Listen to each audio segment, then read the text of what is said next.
Hello everyone students, आज का मेरा जो टॉपिक है वो है care of N unconscious patient. यानी कि जो पेशेंट बेहोश है, बिल्कुल भी जो कुछ कर भी नहीं सकता है और उसमें प्रॉब्लम उसको बहुत ज़्यादा है, उसको कैसे हमें केयर करना चाहिए उसके बारे में हम यहाँ डिस्कस करेंगे।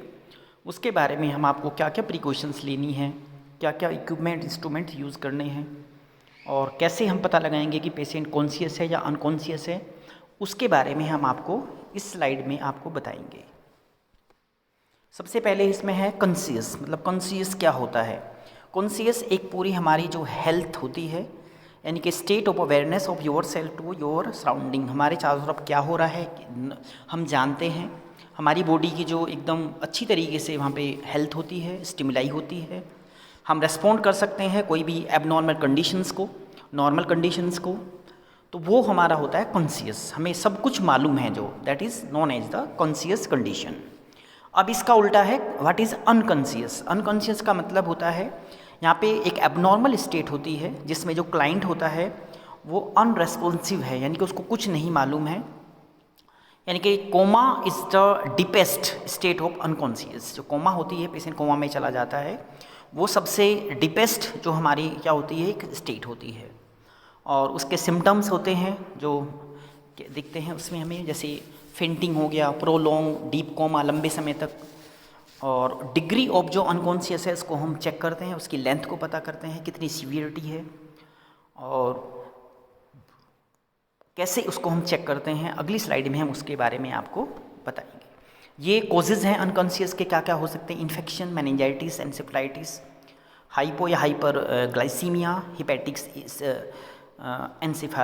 एनसेफालोपैथी, हाइपोनेट्रीमिया, ड्रग्स, एल्कोहल पॉइजनिंग, ये सब जो हैं ट्रॉमा है, एपिडर्मल, सब एपिडर्मल, हिमेटोमा, ब्रेन और हाइड्रोसेफेलिस, स्ट्रोक, ट्यूमर्स, ये सब जो हैं कॉजेज़ हैं जिसमें अनकॉन्शियस पेशेंट हो सकता है।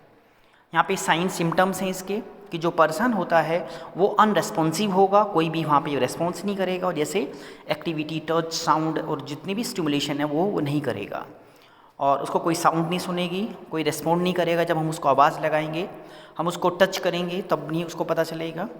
तो ये सारी जो पॉइंट्स होते हैं इसमें बताई हैं कि जैसे ड्राउजीनेस होगा, do not respond to the question, कोई आंसर नहीं देगा, टच का पता नहीं चलेगा, उसका जो आँखें हैं वो भी एकदम मूवमेंट नहीं होगा उसमें। वो सब चीज़ें जो हैं इसके अंदर में आती हैं। ये देखो यहाँ पे ऊपर जो है एक नॉर्मल पर्सन है, नीचे जो है एबनॉर्मल है। ये एक ऊपर जो है कॉन्शियस है, नीचे अनकॉन्शियस है। तो ये डायग्राम में इसमें दिखाया हुआ है। इसमें रेस्पिरेटरी चेंज हो सकता है, जैसे यहाँ पे लिखा काइनी स्ट्रोक ऑफ रेस्पिरेशन जो है बात जल्दी जल्दी आना, या रेस्पिरेशन में एकदम जो है ठीक से ना आना, तेज़ तेज़ रेस्पिरेशन लेना, या बीच बीच में रुकावट होना, इसको हाइपर वेंटिलेशन। जो आँखें हैं वो रिएक्शन से एकदम उसकी जो होगी एबनॉर्मल होगी, जैसे दिखा रखा है यहाँ पे। ये नॉर्मल बोथ पीपल, इसमें जो है यहाँ पे CN3 लीजन जो है, और इसमें देखो CN2 लीजन जो है। तो ये जो है पीपल, जो आँखें हैं इसकी जो है वो ठीक से यहाँ पे नहीं होगी, पीपल जो होता है। उसके अलावा असेसमेंट करेंगे जिसमें GCS होता है हमारा, आई, वर्बल और मोटर, उनको देखेंगे। और वाइटल्स में हम उसको देख सकते हैं, उसका ब्लड प्रेशर दे सकते हैं, और उसकी आंखों का साइज, रिएक्शन देख सकते हैं, और उसके लिम्ब जो है उनका मूवमेंट, टंडन, रिफ्लेक्स, ये सब जो है इसके अंदर हम देखते हैं। ये यहाँ पे दिखा रखा है कि जो हमारा GCS इसको बोलते हैं, ग्लासगो कोमा स्केल, इस स्केल के द्वारा चेक करते हैं और इसमें पॉइंट देते हैं इसमें यहाँ पे। जैसे ये पहला है आई ओपनिंग, आँख जो रेस्पॉन्स होता है एकदम spontaneous to speech, to no pain, to pain no response. तो इसमें ये 4, 3, 2, 1 जो है नंबर देते हैं। और उसके बाद जो है best verbal response, best motor response और टोटल स्कोर, ये सारे के सारे जो पॉइंट है इसमें देख के यहाँ पे हम नंबर देते हैं। और नीचे जो है इसमें स्कोर देखते हैं कितना स्कोर है, 8 या इससे कम है। उसमें बेस्ट जो रेस्पॉन्स है वो ऊपर दिया है यहाँ पे 15 है, और इसमें जो यहाँ पे कोमा स्टोन दिया है क्लाइंट में, उसको दिए हैं 8 और लेस मार्क, और जो टोटली अनरेस्पॉन्सिव है उसको दिया है 3 मार्क्स। ये यहाँ पे दिखा रखा है जो हमारा पेशेंट है, एक्सटेंशन पॉइजनिंग है ये, डिक्रीज रेपिडली, और ये एबनॉर्मल फ्लिक्शन होता है जिसमें इसको यहाँ पे डिकोरेट रिगिडिटी है, उसको कुछ पता ही नहीं है यहाँ पे। ये डायग्नोस्टिक टेस्ट है, क्या कर सकते हैं इसमें, एक्सरे, एमआरआई, सीटी स्कैन, पीट, EEG, CBC, LFT, KFT, ABG, ये सब टेस्ट करके देख सकते हैं। सीएसएफ टेस्ट कर सकते हैं उसको देखते हैं कि भाई उसके मेनिंजाइटिस है या क्या है, तो वो सब देखने के लिए लीवर में प्रॉब्लम है या नहीं है, या गैसेस में क्या है, एबीजी बोलते हैं, आर्टियल ब्लड गैसेस, उनको टेस्ट करके देखते हैं यहाँ पे। ये सीएसएफ लेने का टेक्निक होता है, L3 L4 के बीच में से जो है सीएसएफ लेते हैं, उसके बाद उसको टेस्ट करते हैं। नीचे एमआरआई का दिखा रखा है, इसमें एमआरआई टेस्ट कैसे होता है, तो वो देख के इसमें पता लगाते हैं। ये कॉम्प्लिकेशंस होते हैं जो हमारी इमोबिलिटी के, स्किन जो है प्रेशर, सोर, लैक्रिएशन, और रेस्पिरेटरी जो है हाइपोस्टैटिक हो सकती है, pneumonia, pulmonary embolism, CV complication में डीवीटी जो portal hypotension, thrombo embolism, GI system जो है इसको गैस्ट्रोइंटेस्टाइन में जो है हो सकता है ये पैरालाइटिक, इलियस, कॉन्स्टिपेशंस, यूटीआई हो सकता है उसको, मुस्कुलो एंडोथेलियल में उसको ऑस्टियोपोरोसिस हो सकता है, फुट ड्रॉप डिजीज हो सकती है, एनेक्सिटी या डिप्रेशन में उसको ये हो सकता है। मेडिकल मैनेजमेंट में जो हमारा मेन गोल होता है वो हमें देखना है कि हमें पेशेंट की जो ब्रेन है उसकी इंजरी से बचाना है, यानी कि उसकी जो बॉडी है उसके पार्ट में कोई इंजरी नहीं होनी चाहिए, तो वेंटिलेटर सपोर्ट होना चाहिए, ऑक्सीजन थेरेपी होनी चाहिए, ब्लड प्रेशर को मेंटेन करना है, फ्लूइड बैलेंस को मैनेज करना है, और उसके अलावा जो उसमें सीजर करना है तो एंटी जो एलिप्टिकल सेडेटिव है वो दवाइयाँ उसको हमें देनी है। यहाँ पे ये ट्रीटमेंट करना हमें यहाँ पे लीडिंग आईसीपी का, एमिनिटोल, कॉर्टिकोस्टेरॉइड्स, टेम्परेचर को हमें मैनेज करना है, फीवर तो नहीं है उसको, और लैक्सेलेटिव या कोई उसको टीपीएन या आरटी फीड जो है उसको खाना वाना सब हमें देना है। यहाँ पे नर्सिंग मैनेजमेंट अनकॉन्शियस पेशेंट में इमरजेंसी केयर में करती है जो नर्सिज, उसके बारे में बता। सबसे पहले एबीसी मेंटेन करना है, एयर, ब्रीदिंग और सर्कुलेशन, इन तीनों को मैनेज करना है। एबीजी का जो है हमें रिजल्ट देखना है, उसका रिजल्ट क्या, ऑक्सीजन लेवल कितना है, और कफ स्वेलो को हमें वहाँ पे रिफ्लेक्स करना है, उसको चेक करना है। तो ये सारी चीज़ें जो हैं वहाँ पे कोई एयर में ऑब्स्ट्रक्शन तो नहीं है, उसको हमें वहाँ से हटाना है, तो वो सब चीज़ें जो हैं यहाँ पे इसमें मेंटेन करनी है। ये हमारा जो है इनइफेक्टिव सेरिब्रल टिश्यू परफ्यूज़न है, यानी कि एसेस करना हमें जीसीएस या SpO2 लेवल, एबीजी वो देखना है यहाँ पे।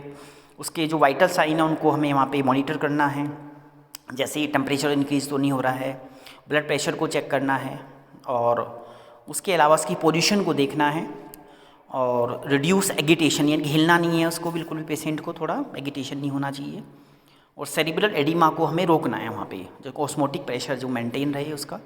और जनरली जो है वो 72 आवर्स के बाद जो है वहाँ पे एक तरह से 72 आवर में पीक रहता है, तो उसको 72 आवर तक हमें केयरफुली ऑब्जर्व करना है। उसके बाद हमें जो उसको आराम से बोलना है, एकदम सॉफ्टी लैंग्वेज यूज करना है, और हमें जो लैक्सेलेटिव हैं वो उसमें एंटी इमेस्टिक जो हैं वो हमें यूज़ करने हैं ड्रग्स वहाँ पे। टेम्परेचर को देखना है हमें, वहाँ पे कूलिंग होना चाहिए टेम्परेचर एकदम, और उसके अलावा वहाँ पे हमें सीजर से प्रिवेंट करना है उसको, आईवी जो है वो उसको हमें देना है। फ्लूइड का इलेक्ट्रोलाइट बैलेंस हमें वहाँ मेंटेन करना है, इनटेक आउटपुट जो चार्ट है उसको हमें देखना है, उसके हिसाब से वहाँ पे जो उसका बैलेंस जो फ्लूइड होता है उसको हमें बैलेंस करना है। पेशेंट को बिल्कुल भी ना तो डिहाइड्रेशन होना चाहिए ना उसको हाइड्रेशन होना चाहिए। जो डायरेटिक्स जो कुछ हमें मेडिसिन्स होती हैं उनको करेक्ट जो है बैलेंस को वहाँ पर हमें मेडिसिन के द्वारा उसको रखना है। स्किन जो उसकी इंटीग्रिटी है वो बिल्कुल ठीक होनी चाहिए, नर्स को प्रोवाइड करना चाहिए वहाँ पे एकदम इंटरकन्वीनियंस, ब्रीदिंग, बाथिंग, हेयर, स्किन वगैरह, नेल्स काटने चाहिए, और उसके अलावा उसको जो कंफर्ट डिवाइस करना चाहिए, पोजीशन ठीक होनी चाहिए, और साथ साथ में चेंज भी करते रहना चाहिए पोजीशन को, और पेशेंट के नेल जो है वो टाइम टू टाइम वहाँ पे कट करने चाहिए।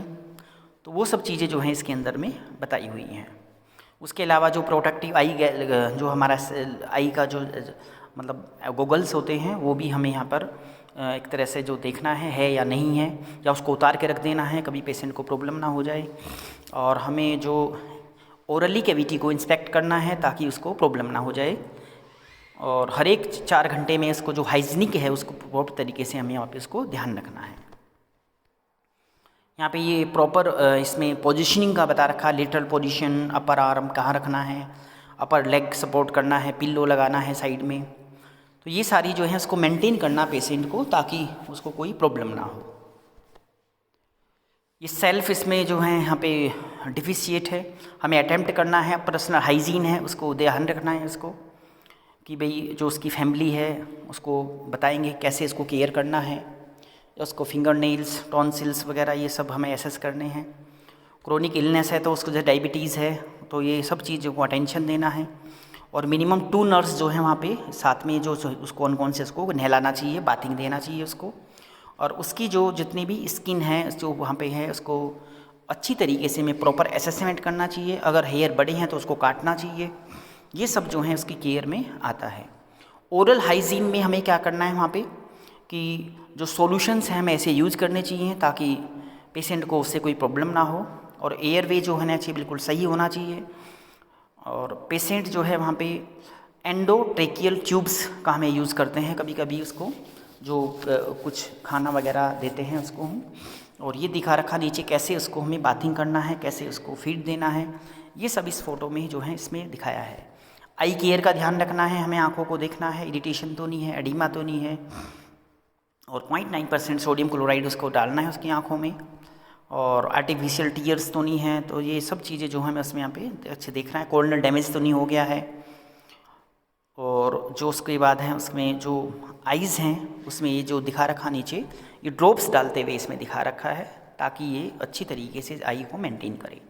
न्यूट्रिशन है उसमें जो खाना है TPN बोलते हैं, टोटल जो पेरेंटल न्यूट्रिशन होता है उसको ऐसे ट्यूब के द्वारा दिया जाता है। इसमें हम खाना ट्यूब के द्वारा देते हैं और जो प्रॉपर मेंटेन है न्यूट्रिशन की वो वहाँ पे बिल्कुल उसको देना चाहिए। इंजरी का कोई रिस्क नहीं होना चाहिए उसमें। जो पेशेंट है वो कभी कभी कहीं नहीं होगा तो उसमें इंजरी होने के चांस होते हैं, तो वहाँ पे हमें बिल्कुल भी इंजरी का जो है ध्यान रखना है। पेशेंट के पास कोई नहीं है, गिर गया वो नीचे बेड से, तो इसमें बेड के दोनों तरफ जो है वहाँ पे कुछ ऐसा लगा होना चाहिए ताकि पेशेंट नीचे ना गिर जाए, उसको प्रोटेक्शन देना है।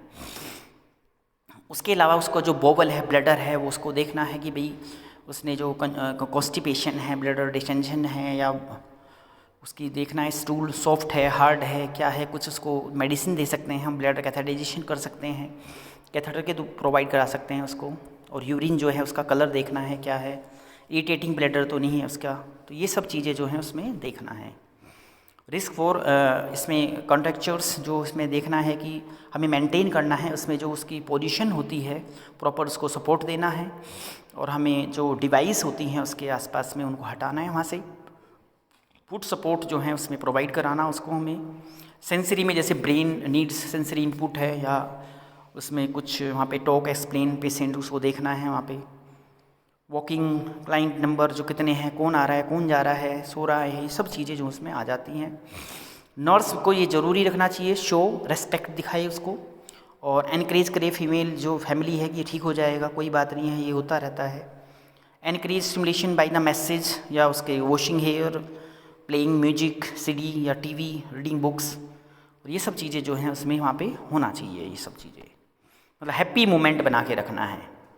इम्पेयर फैमिली प्रोसेस, यानी कि फैमिली जो मेंबर होते हैं पेशेंट के, उनको केयर करना है, कम्युनिकेट करना है, उनको फैमिली मेम्बर को बताना है कि ये पेशेंट का आपका ये रिज़ल्ट है, ऐसे ऐसे ये कर रहा है, कुछ क्वेश्चंस आंसर करने चाहिए।